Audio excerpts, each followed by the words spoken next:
Hello Gateway Gators and welcome to April's monthly bonus. We have a really special project ahead of us because April marks the month of Earth Day. On the 22nd of April, ever since 1970, there has been an Earth Day where we celebrate all of the different amazing things that the Earth has to offer us and think about ways that we can give back to the Earth.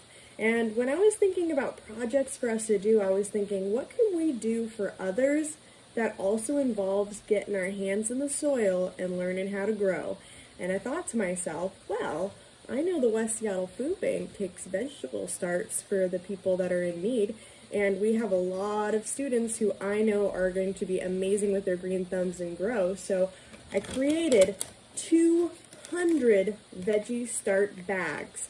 Now, there's a variety of different vegetables that you can grow. Even if it might not be your favorite vegetable or something you don't really like, that's okay because you're growing it for somebody else. You're giving somebody an opportunity to grow their own vegetables, and I'm really excited for you to get started with this. So why don't we go ahead and check out what is inside this bag? What do we need to grow?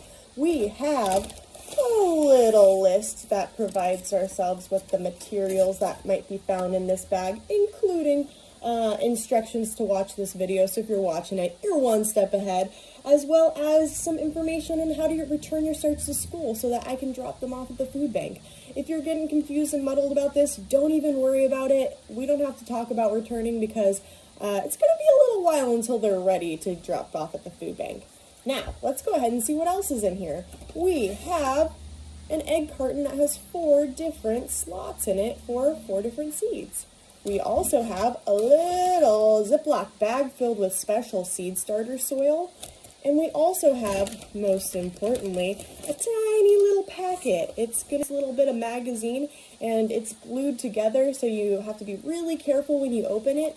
And for these bigger seeds that we're going to be growing, you're going to find at least 4 seeds in there. And for those smaller seeds, you might have a few more of those. That's okay. I'm going to go ahead and show you how we assemble. You're going to quickly realize in this video that every single seed is different shapes, sizes, colors, and every seed has a different way that they like to be planted. Some like to be planted pretty deep into the ground, up to a ½ inch or an inch or an inch and a half of soil. And some seeds you just sprinkle right on the top of your soil and pat in. So pay close attention depending on which bag you got to the directions on how to plant your seed. I highly recommend that if you are going to do planting inside, to make sure that you have some newspaper or some scrap paper just covering the area that you're going to be in, because it might get a little bit messy. You know, that's what happens when we get dirty. And I grabbed a spoon just to help me when it comes to putting the soil into our containers.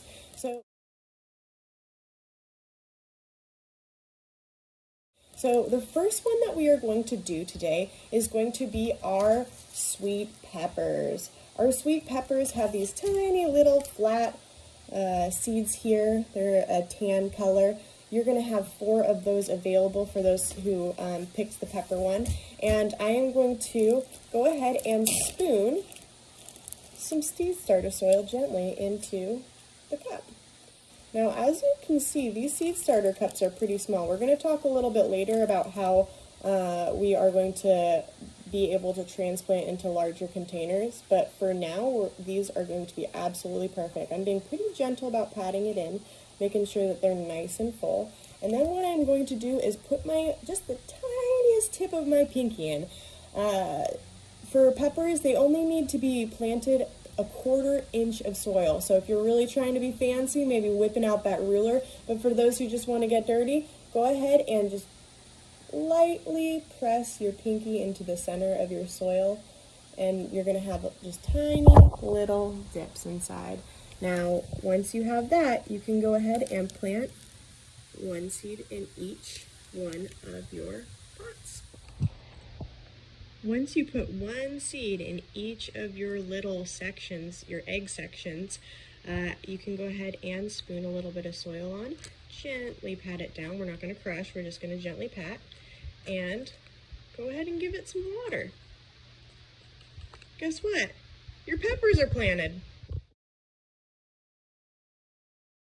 While kale and lettuce are very different greens, they both like to be planted in 1/8 inch of soil, which is barely a sprinkling of soil on top. So when it comes to filling your egg carton with soil, just go ahead and fill it almost to the top. And then we're going to sprinkle 2 seeds, maybe 1 to 2 seeds each in our containers, and sprinkle it with some soil. I'm sprinkling 1 or 2 little kale seeds right here, and 1 or 2 more in the other container, and putting a little sprinkle of soil on the top. You don't need to do much, just a little bit, and give it just a gentle pat to make sure that it's settled in. And then you're going to do the exact same thing with your lettuce. You're going to sprinkle 1 to 2 seeds into each of these pots. And then you are going to gently sprinkle some soil on top. Remember, it's only 1/8 inch, so you don't need too much soil to get this going. You are going to go ahead and water those containers up, and you're ready to go. Next, we are going to plant some Swiss chard. Our Swiss chard seeds are pretty fun. They have these crunchy little balls. They're light brown, kind of spiky. They kind of remind me of burrs that you find on your socks when you're going out walking in the woods. But in actuality, they're going to grow a beautiful, delicious green vegetable full of lots of nutrients. Now, chard likes to have about a 1/2 inch of soil over it before, in order to make it grow. And so you're going to be sticking your pinky in about that deep, just a 1/2 inch. If you want to get fancy with a ruler, please go for it. I just like to stick my pinky in. I can kind of guesstimate what a 1/2 inch might look like. It's going to be... Now that I put my little 1/2 inch wells in, I'm going to put 1 seed in each container. And I am going to go ahead and top that with some more soil. This is why we have paper underneath us, just in case we're creating a little mess. You can gently pat, don't smash, just gently pat that down and give it a water, and your chard seeds are planted. Just like lettuce and kale, who like to have the same growing conditions when they first start off life, so do snap peas and these garden beans. So these are very different vegetables. They look a lot alike, but they are quite different. That being said, they like the same growing conditions. They like to have at least 1 inch of soil on top of them during the germination process. So what I'm going to have you do is fill up your egg carton with maybe 1/3 of the way full, I would say. I am putting 1 pea seed in each side here, and I am also putting 1 of our purple beans right here, each right in the center.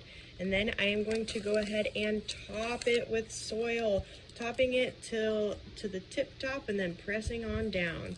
So go ahead and take the soil that you have, pour it in and press it down. We want to try to have at least 1 inch of soil above those peas and those beans, and then you're going to give it a little water. By the end of this project, you might still have a little bit of soil left. Don't throw that away, because you're going to eventually probably want to transplant them into some bigger containers, because these little egg cartons are just for a seed start, but they're soon going to be outgrowing it. And when you look for a next container, you're going to want to find something 2 to 3 times the size of whatever you had it in. I have a little ice cream container that I cut down and made sure to put some holes in. I also have some little Dixie cups. You can use a yogurt container, you can use a milk container. It really doesn't matter, because it's all about just making sure that your seed has some space to grow, as well as the ability to have the water drain out of it so it's not getting root rot. But before we get into that, just go ahead and get rid of the rest of your soil into a spare cup, or maybe even a little spare container or bag that you might have, because you're going to be using this bag in order to create a mini greenhouse. Now, I am going to show you how you're going to gently slide your egg carton into the greenhouse. You don't want to shut this, because you still want your plants to have some breathability, but you have a greenhouse to put on your windowsill right now, ready to go. Before you throw away that bag, guess what? You can use the front sign to turn into a label. It is so important to label your plants, because when they're itty bitty babies, it's hard to tell the difference between them, and people want to know what they're eating. So if you can find a chopstick, a toothpick, a skewer, a broken pencil, even a twig, you can go ahead and cut off the sign and tape or glue it to the back, and you'll have your very own seed sign for when it comes to the drop-off period.